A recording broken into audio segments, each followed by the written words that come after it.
Chapter 5. Gabby. Hello? Gabby called out, even though she knew the apartment was empty.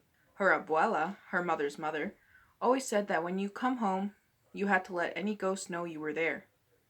Gabby's grandmother always stomped her feet on the mat and clapped her weathered hands, and made a racket every time she had entered an empty room. Gabby didn't believe in ghosts, and even if she did, she thought, hello, was possibly enough. Probably. Still, as she made her way through the apartment, she went back to humming.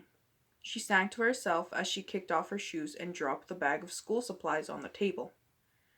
Ghosts just can't come in, her abuela had added. Not unless you let them.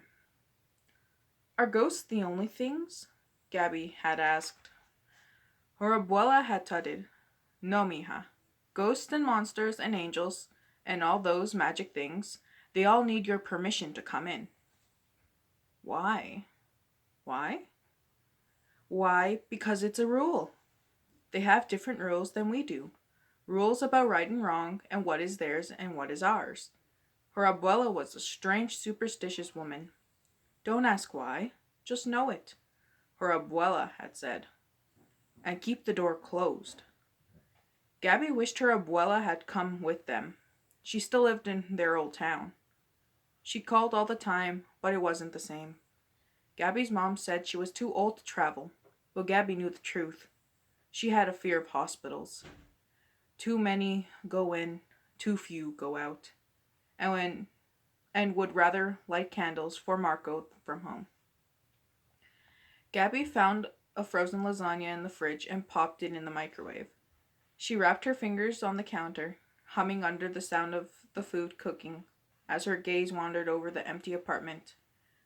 Her mom's room sat dark, practically unused, and down the hall, Gabby's room was almost as lifeless.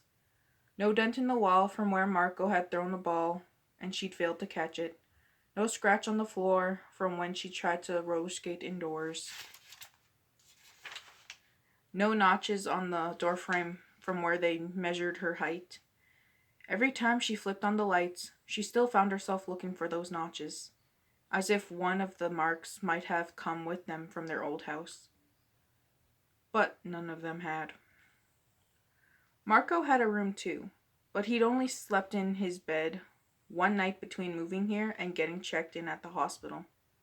Still, his was the only room that looked the least bit warm and welcoming, as if that would help. As if that would will him to get better faster, to come home. Not that this place felt like a home. The microwave dinged. Because she couldn't eat and hum at the same time, Gabby turned on the TV, and a game show filled the apartment with hollow, high-pitched sound while she picked at the cheese on her lasagna. Marco? Gabby called out, breathless from running. He'd been right after her. He'd been winning. And now he was gone. She called his name again, hearing only the echo.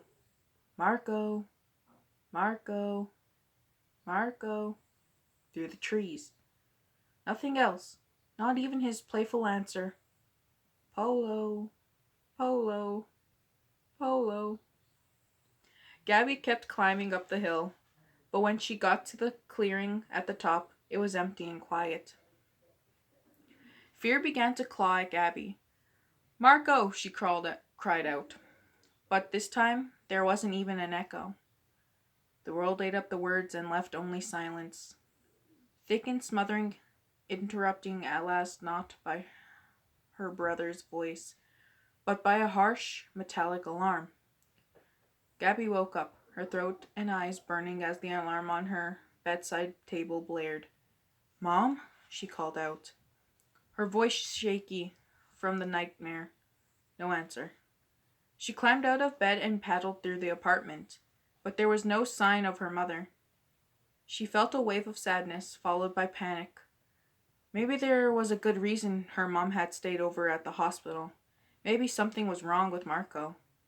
Gabby went back to her room and grabbed her phone from the dresser. She hated that calling had become the easiest way to get her mom's attention. It only rang twice before a voice said, "Hello?" "Hey, Mom, it's me. I just wanted to make sure everything's okay." Yes, of course. Why wouldn't it? She could hear her mom fumbling with the phone and pictured her looking at her watch. "Oh, Mija, I'm sorry. I am so sorry. It got late and I was tired and I just closed my eyes for a moment. I was going to wake up early and come home in time." "It's okay," said Gabby. "I just got worried." "Do you want me to come home?" asked her mom. Yes, thought Gabby. "No," she said. "It's fine." She wanted her mom to insist, to say that she was leaving, was already in the lot, was on her way. Instead, her mom said, "Okay." Gabby's heart sank. Her mom was tuned to the slightest changes in Marco's mood, but Gabby felt like she had to shout if she wanted to be noticed. And she couldn't bring herself to do it.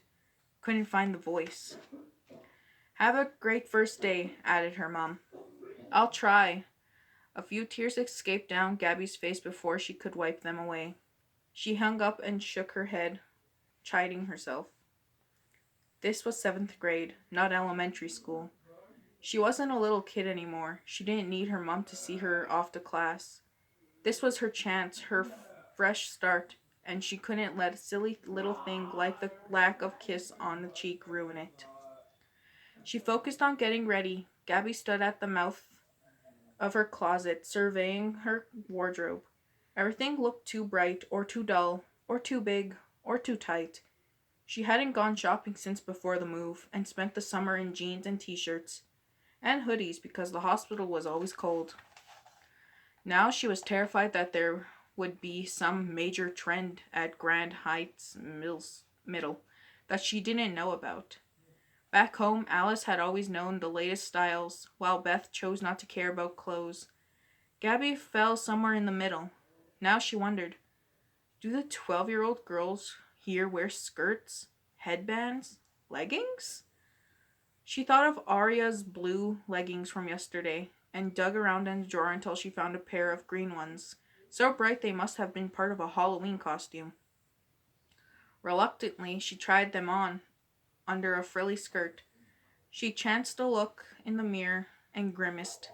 She looked ridiculous. Scrambling out of the outfit before anyone else could ever see, Gabby stared down at the clothes littering her bedroom floor. Again, she wished her mom could be here to advise, and again she smothered the feeling. 7th graders, she told herself, do not need parents to offer fashion input. She finally settled on a version of her summer uniform. A pair of dark jeans, a red t-shirt with a scooped neck, and ballet flats. Not the most exciting outfit. She wasn't as fashion forward as Alice, as carefree as Beth, or as bold as Aria. But it would do. Gabby grabbed her backpack, walked out of her room, and took some money from an envelope tacked to the fridge, labeled food. She stomped her feet away once by the door to let any ghost know she was leaving, and marched down the stairs. There was an orange cat on the front stoop, and she was just leaning down to pet it when she saw the school bus rounding the corner. She ran and reached the top just as the bus did. Gabby took one last step, deep breath, and climbed aboard. It was the first day, and the bus was only half full, but everyone on it seemed to know one another already. The kids huddled in groups, chatting about their summers. Gabby slid into a seat alone and looked out the window at her apartment building as the bus pulled away. She saw the orange cat stretching on the steps, but her gaze drifted up the 7th, no 8th floors. She could have sworn she saw someone standing on the roof. A girl. She squinted, but a second later when the bus rounded the corner, the figure was gone.